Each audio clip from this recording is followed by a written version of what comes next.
ಐತಿಹಾಸಿಕ ನಂದಿಗಿರಿ ಧಾಮದಲ್ಲಿ ಗುರುವಾರ ನಿಗದಿಯಾಗಿದ್ದಂಥ ಸಚಿವ ಸಂಪುಟ ಸಭೆಯನ್ನು ಬುಧವಾರ ದಿಢೀರ್ ರದ್ದು ಮಾಡಲಾಗಿದೆ. ಅಂದರೆ ಇಂದು ನಾಳೆ ವಿಧಾನಸೌಧದಲ್ಲಿ ಸಚಿವ ಸಂಪುಟ ಸಭೆ ನಡೆಸಲು ನಿರ್ಧರಿಸಲಾಗಿದೆ. ಈ ಕುರಿತು ರಾಜ್ಯ ಸರ್ಕಾರ ಇಂದು ಅಧಿಕೃತ ಪ್ರಕಟಣೆಯನ್ನು ಹೊರಡಿಸಿದ್ದು, ದಿನಾಂಕ 19 ಅಂದರೆ ನಾಳೆ ಗುರುವಾರದಂದು ಮಧ್ಯಾಹ್ನ 12 ಗಂಟೆಗೆ ಚಿಕ್ಕಬಳ್ಳಾಪುರದ ನಂದಿಗಿರಿ ಧಾಮದಲ್ಲಿ ನಡೆಸಲು ಉದ್ದೇಶಿಸಲಾಗಿದ್ದ ಸಚಿವ ಸಂಪುಟವನ್ನು ಬೆಂಗಳೂರಿನ ವಿಧಾನಸೌಧದ ಸಚಿವ ಸಂಪುಟ ಸಭಾಮಂದಿರಕ್ಕೆ ಸ್ಥಳಾಂತರಿಸಲಾಗಿದೆ ಅಂತ ತಿಳಿಸಿದೆ.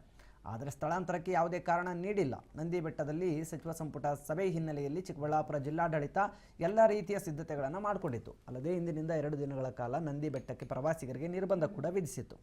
ಕಲಬುರಗಿ ಮತ್ತು ಮಲೆಮಹದೇಶ್ವರ ಬೆಟ್ಟಗಳಲ್ಲಿ ನಡೆದ ಸಂಪುಟ ಸಭೆಗಳಿಗಿಂತ ಉತ್ತಮವಾಗಿ ನಂದಿಗಿರಿ ಧಾಮದಲ್ಲಿ ನಡೆಯುವ ಸಭೆಗಾಗಿ ಅಧಿಕಾರಿಗಳು ಮಹತ್ವದ ಸಿದ್ಧತೆಗಳನ್ನು ಕೂಡ ಮಾಡಿಕೊಂಡಿದ್ರು. ಆದರೆ ಇದೀಗ ನಂದಿ ಹಿಲ್ಸ್ ಸಚಿವ ಸಂಪುಟ ಸಭೆ ರದ್ದಾಗಿದೆ.